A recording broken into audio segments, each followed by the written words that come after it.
मुंबई पुणे हायवेवर सतत अपघातांच्या घटना घडत आहेत। अनेकदा येथे प्रवासी दुःखी पडलेत, मात्र प्रत्यक्षात देव तारी त्याला कोण मारी या म्हणीचा प्रत्यय ऍडव्हर्टायझिंग क्षेत्रात काम करणारा चिंचवड येथील शुभम केशव चव्हाण वय 30 वर्ष या तरुणाला आलाय।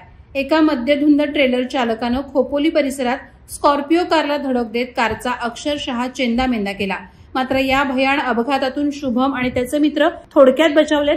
मिळालेल्या प्राथमिक माहितीनुसार 20 जून रोजी सायंकाळी 4:30 वाजण्याच्या सुमारास शुभम आपले मित्र योगेश भाऊ गुरव आणि अशोक कुसाळकर यांच्यासोबत स्कॉर्पिओने पुण्याकडे जात होते।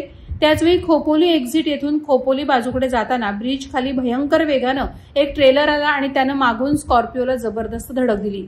तो एवढ्यावरच थांबला नाही, त्यानं पुन्हा एकदा मागून धडक देत स्कॉर्पिओला घासत पुढे नेलं। त्यानंतर रस्त्याच्या डाव्या बाजूला डोंगराजवळ नेऊन अक्षरशः चिरून टाकलं। अपघातानंतर वाहतूक पोलीस आणि इतर स्थानिकांनी तात्काळ मदतकार्य केलं आणि तिघांनाही कारमधून बाहेर काढलं। या अपघातात तिघेही गंभीर जखमी झाले असल्याची प्राथमिक माहिती मिळत आहे। अपघात करणारा ट्रेलर क्रमांक MH40BL 1932 असा असून त्यावरील चालकाची चौकशी केली असता त्याने त्याचं नाव बिपिन रमेश चौबे वय 34 वर्ष राहणार कामठी नागपूर असं सांगितलं। तसंच त्याच्या तोंडाला दुर्गंधी येत असल्याने तो मद्यधुंद असल्याचंही समजलं। पोलिसांनी त्याला ताब्यात घेतलं असून पुढील कारवाई सुरू आहे। वादळवारा लाईव्हसाठी राकेश खराडे, खोपोली।